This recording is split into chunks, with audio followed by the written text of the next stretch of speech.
Hi, this is Happy Sattva, and I am coming to you today with another curiosity chat. Today, I want to talk about the power of you, the power that's in each of us to view the world that we want or view the world that doesn't fit us.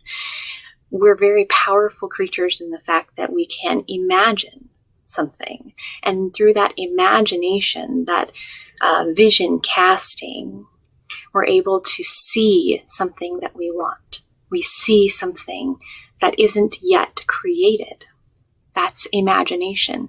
It's viewing something before it's passed from thought into manifestation. Imagination is a powerful tool.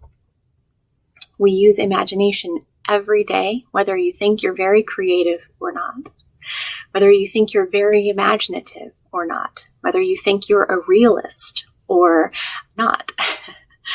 We all use imagination impeccably well. Consciously or subconsciously, we're using it because that's the way that our humanity self works. That's how we operate. Let me break that down. So imagination is the membrane.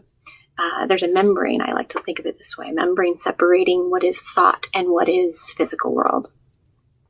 That imagination dwells over here within this thought. That is where our mind focuses its attention onto. Whatever your mind is focusing its attention onto, this side of this membrane, this transitional zone of the membrane, and then this side of manifestation, this is all going to try to elaborate on what's happening over here. This is going to try to match that. This is going to try to attain what this is focusing on. That's living. And if we can create then the world that we want, if we use a conscious imagination, and if we are not conscious of that power and we're using a subconscious form of imagination, more recklessly so, without deliberation, without being deliberate about what we want for ourselves, what is balanced and best for us, when we're over here using thought to focus on things like worry, for instance. Worry uses the same power that our manifestation power of positive balance creation uses. When we're worrying, we're imagining the things that haven't yet occurred as if they already are. And then our physical body is putting into action the response as if those things that we are imagining have already occurred and are true. And so in this center zone is like we can call it our belief. When we believe, what we're doing is we're focusing our imaginative energy onto a thing.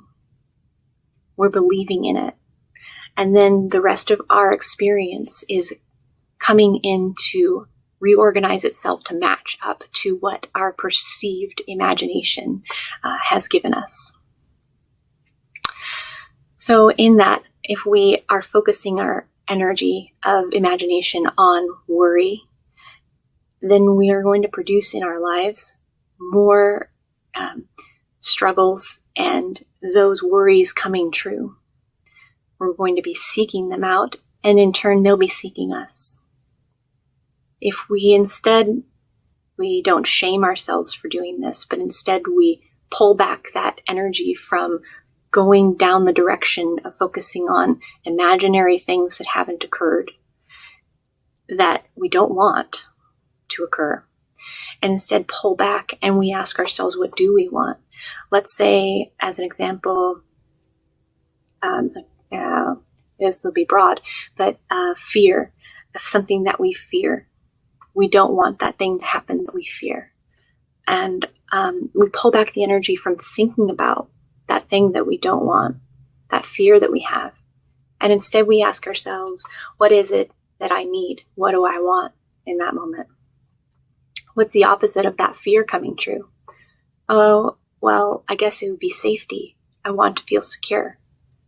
So instead of focusing that energy then on the reality, becoming reality from that imaginative worry of fear, we focus our energy on then the more beautiful thing that we want to occur, that security.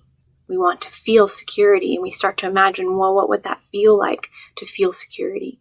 And kind of go, okay, yeah, it would feel like that. What would it look like?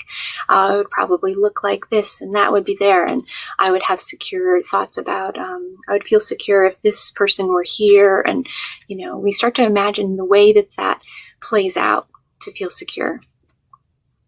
Well, what happens is our creative energy is creating a world that we actually do live in and we would fit into, one that makes its shape fit around us perfectly like a puzzle. We fit into that place. We feel secure and balanced there.